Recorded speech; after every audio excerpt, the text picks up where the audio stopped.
warahmatullahi wabarakatuh. Waalaikumsalam. Ketemu lagi sama aku, Bunda Iko, sama ini suamiku yang agak-agak ganteng. Nggak usah cucok kayak gitu. Jadi kali ini aku lagi masih di Garut. Kita hari ini mau berbagi cerita tentang perjalanan Aiko Gamis sama Ini hari kedua kita di Garut. Jadi tentang pengalaman kita mengurus usaha kecil.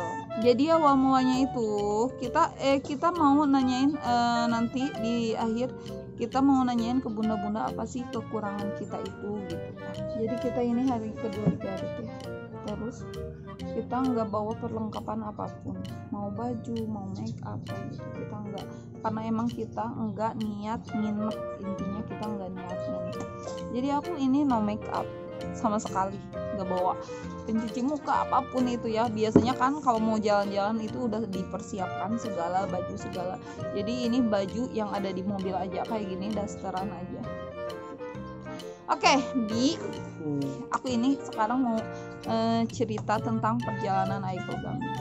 Jadi untuk perjalanan Aiko Gamis ini kita itu usaha itu udah mungkin awal mula ke baju itu udah berapa tahun yang lalu? 5 tahun yang lalu lah aku mulai di bisnis baju, cuman sempet vakum dulu. Tapi nggak kuat lihat buatnya, gini aja deh. Aku jadi udah 5 tahun cuma sempet vakum 1 tahun dan mulai lagi. Jadi sebenarnya kenapa Umi usaha di bidang fashion, pakaian? Kenapa? Karena emang dasarnya itu aku itu dari dulunya itu aku untuk mama, nenek semuanya itu usahanya itu di baju ayah kayak gitu. Cuman kayaknya menurut aku kalau fashion itu enggak terlalu capek kayak gitu dulu. Jadi kalaupun karena dulu kan kita masih produksinya atau dulu pertama kali itu masih belanja, kita itu intinya gini, usaha yang nggak bakalan rugi karena nggak basi, beda sama makanan. Kalau nggak habis berarti kita otomatis rugi ya.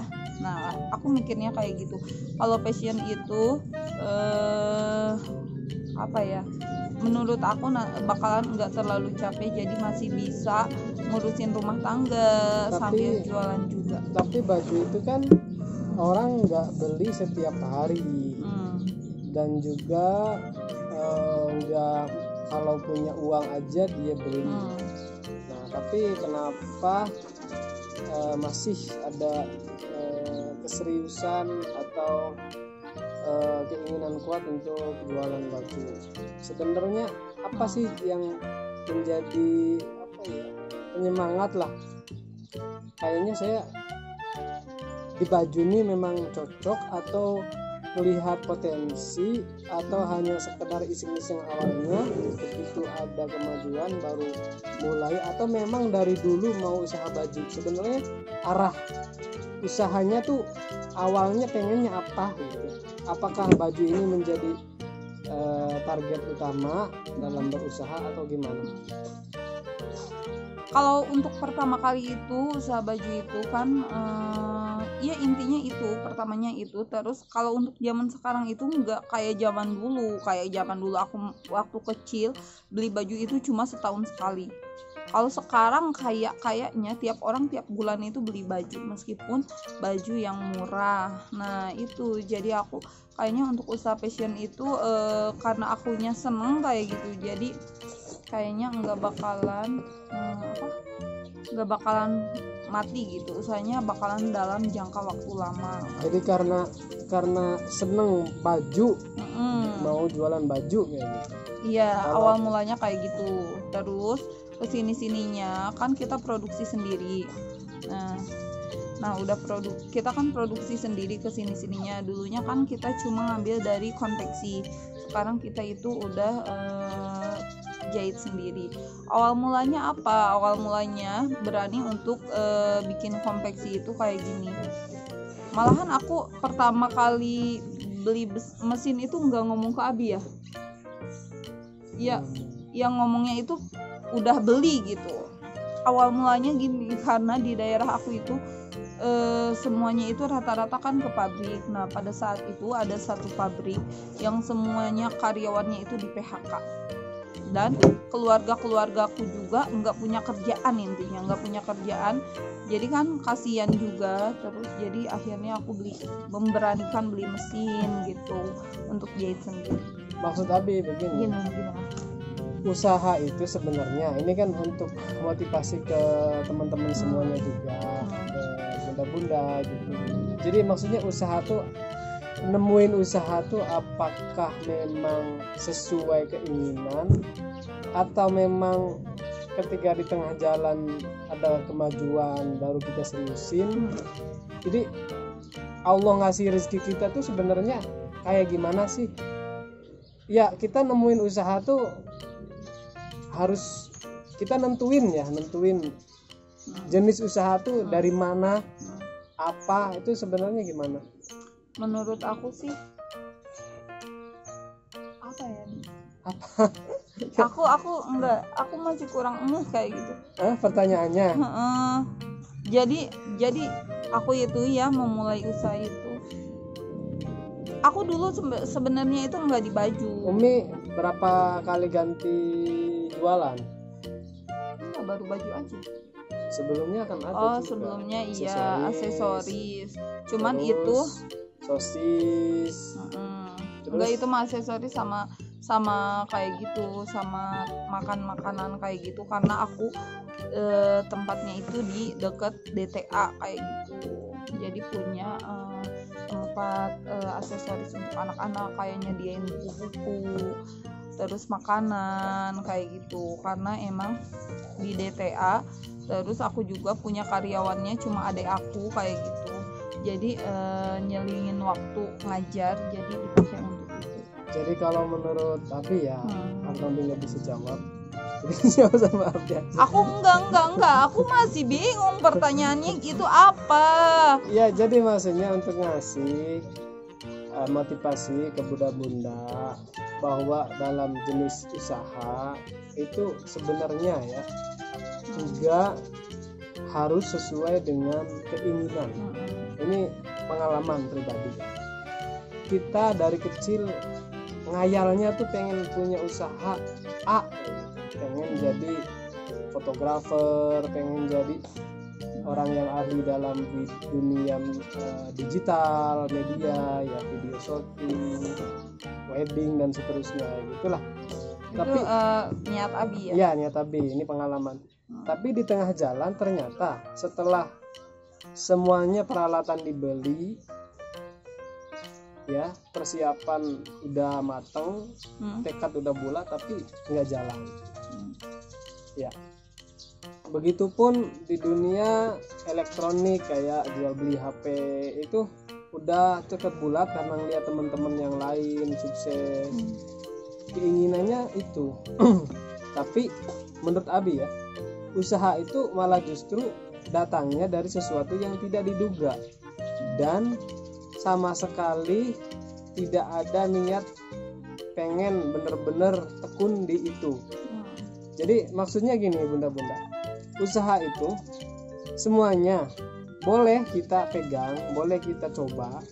Nah, mana nanti yang paling ada potensi kayaknya maju, ada kemajuan ya, ada kemajuan, ada kemudahan. Meskipun itu bidangnya nggak kita suka, itu harus benar-benar diperhatikan. Bener.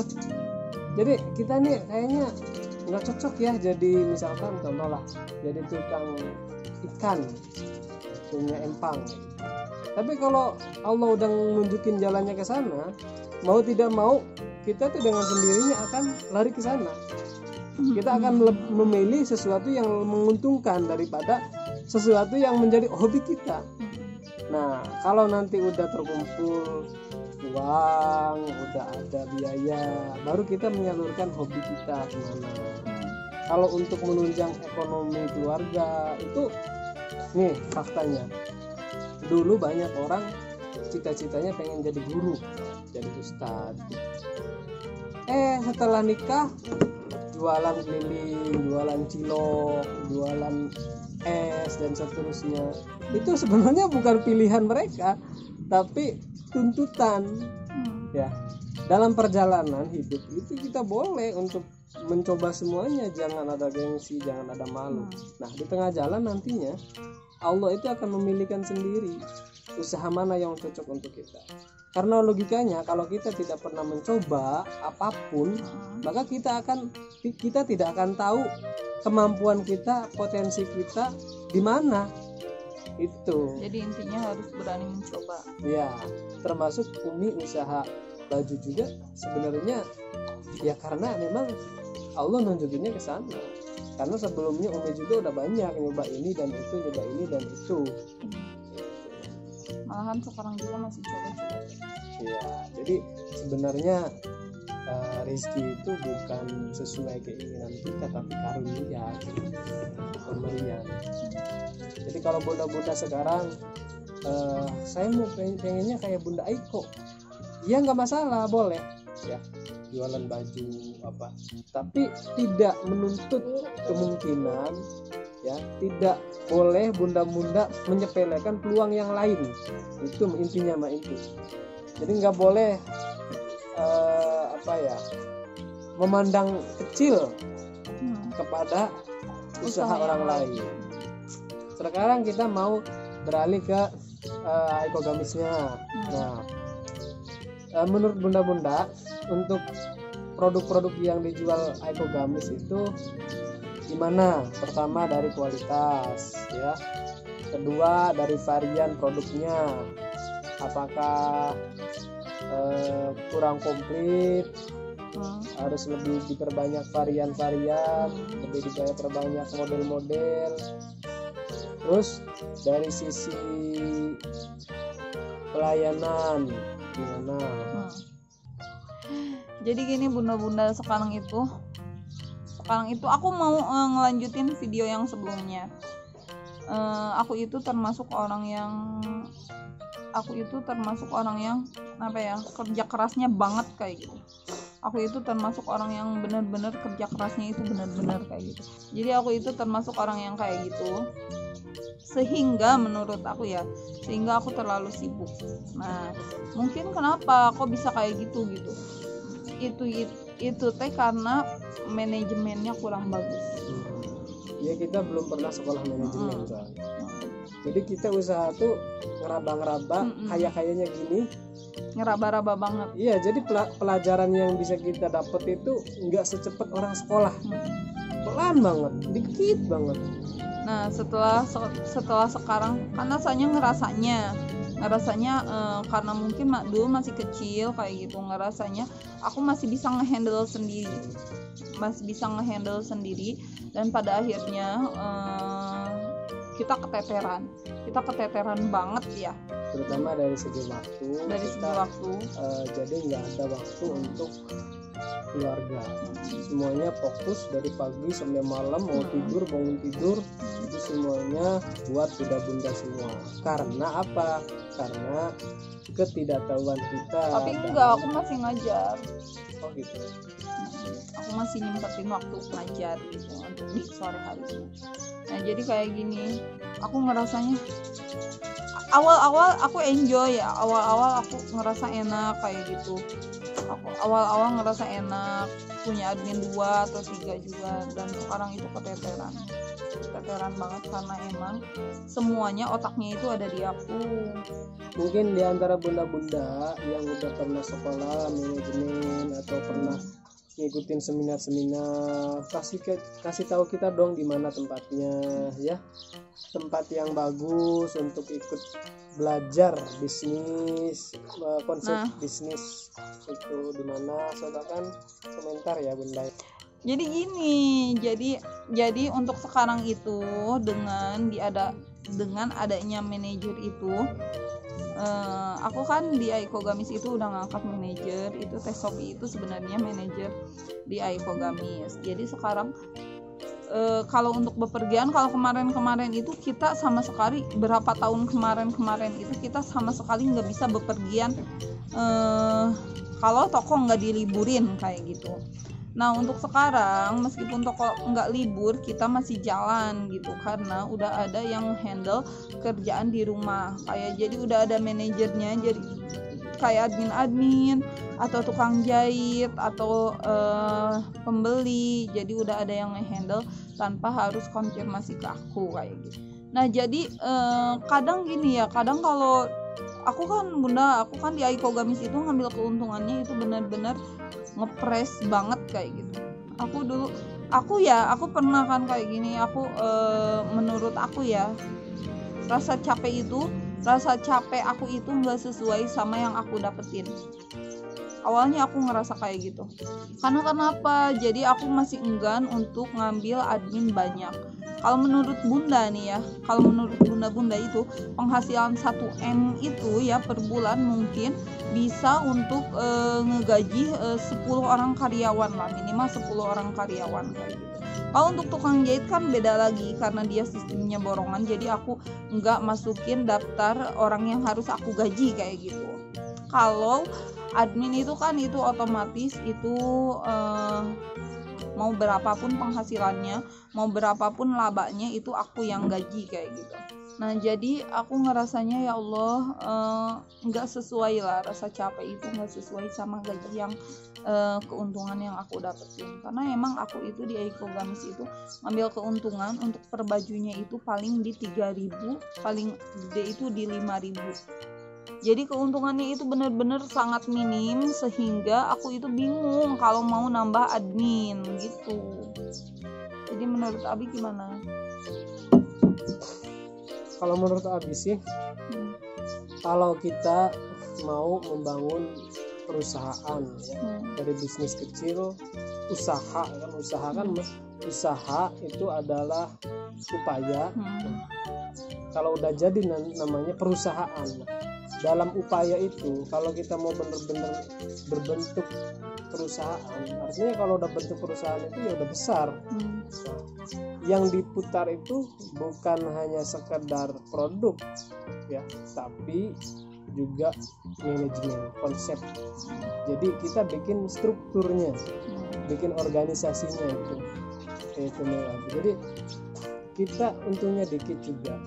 Kalau semuanya ke handle mah, kita itu akan lebih mudah ya, baik untuk merambah ke jenjang yang lebih tinggi, mau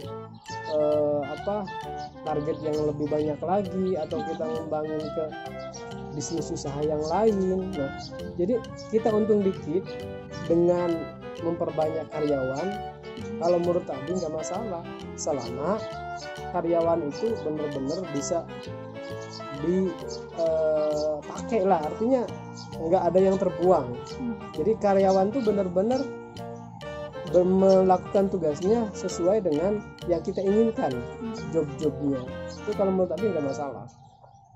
Yang penting kita punya banyak waktu untuk bisa berpikir lagi untuk lebih high lagi, lebih kalau istilahnya orang naik motor tuh ngegasnya lebih kencang lagi. Jadi ibarat kata onderdil ya, punten ya. Jadi karyawan itu ibarat kata satu kesatuan dalam perjalanan. Kalau kita misalkan punya motor, nah onderdilnya itu harus benar-benar sesuai job-jobnya, harus ada ini, harus ada itu. Kalau salah satunya aja, misalkan pentilnya nggak ada, ini kan dalam perjalanan kita tuh kalau perjalanannya kencang itu takutnya meledak, bocor dan sebagainya. Terus jadi untuk bunda-bunda juga tahu, untuk di Aiko Gamis itu kekurangannya itu nomor 1 itu masalah cat. Jadi cat itu nggak bersih. Karena kenapa? Karena emang tiap hari itu ribuan chat yang masuk, sehingga admin itu, sedangkan admin kita kan cuma 6 orang, untuk admin itu cuma 6 orang, sama yang satu yang tukang packing 7 orang, jadi cuma ada 7 orang untuk kru Aiko Gamisnya itu. Jadi untuk tiap orang kan udah punya tugasnya masing-masing, dan ada beberapa jam dalam satu hari itu tugasnya hanya balesin chat. Untuk chat itu karena benar-benar apa ya, beribu banget chatnya itu, bener-bener banyak, sehingga admin itu nggak bisa tiap hari itu chatannya bersih, otomatis chat makin kesini. Kadang aku lihat admin itu chat itu udah nyampe 5.000, coba 5.000 di Shopee. Di Shopee itu udah nyampe 5.000 chat yang nggak kebales. Jadi sebenarnya ada tiap hari itu udah ada waktu untuk balesin chat kayak gitu. Jadi sebenarnya gini ya, di Shopee itu kita bisa bikin beberapa job. Di antaranya job khusus jawabin chat. Itu ada fiturnya di Shopee. Jadi maksudnya gini, kayaknya kita tuh perlu satu admin yang khusus untuk ngebalasin chat, ngebacain chat ya. Nah nanti dia ini harus bisa ngarahin. Dia tugasnya ngebalasin chat, jawabin chat, ngubungin orang, tapi dia juga harus bisa ngarahin. Contohnya misalkan ada yang nanya-nanya gini, ini harganya berapa, cara ordernya gimana. Nah dia tuh harus bisa ngarahin, kalau cara order langsung chat ke sini. Jadi kalau bagian orderan, bagian packing, bagian orderan tuh disatuin sama chat, itu kayaknya bakal masih banyak kendala. Oke Bunda, jadi aku nggak tahu ya ini konten apa ya. aku malahan aku ini kenapa bikin konten sendiri aja ya, karena aku itu kadang aku niatnya ke sini, ini ke sini, aku niatnya ke sini, ini ke sini, jadi bingung. Jadi untuk bunda-bunda nanti aku bakalan bikin konten lagi. Jadi konten ini dihapus? Enggak juga sih, mungkin untuk bunda-bunda belajar juga dari Abi. Abi itu orangnya itu pinter. Pinternya. Abi itu orangnya itu, Abi itu orangnya itu pengekang, dia itu pengekang. Karena akunya yang menggebu-gebu. Kalau nggak ada si Abi ini mungkin aku udah buka kemana-mana gitu. Udah berceceran. Udah berceceran. Aku yang rasanya itu alhamdulillah ya punya suami kayak gitu, tukang utang. Jadi aku itu karena aku mah emang kayak gini, aku mah emang terlalu ambisius kadang, jadi enggak kayak. Ngomong-ngomong lapar nih temanya, ada makanan. Yuk, kita makan dulu Bun. Jadi kita habis ini, hari ini hari kedua, kita mau langsung pulang karena kasihan juga admin ya, kalau ditinggalin lama-lama juga untuk liburan kasihan juga ya. Jadi segitu dulu. Assalamualaikum warahmatullahi wabarakatuh.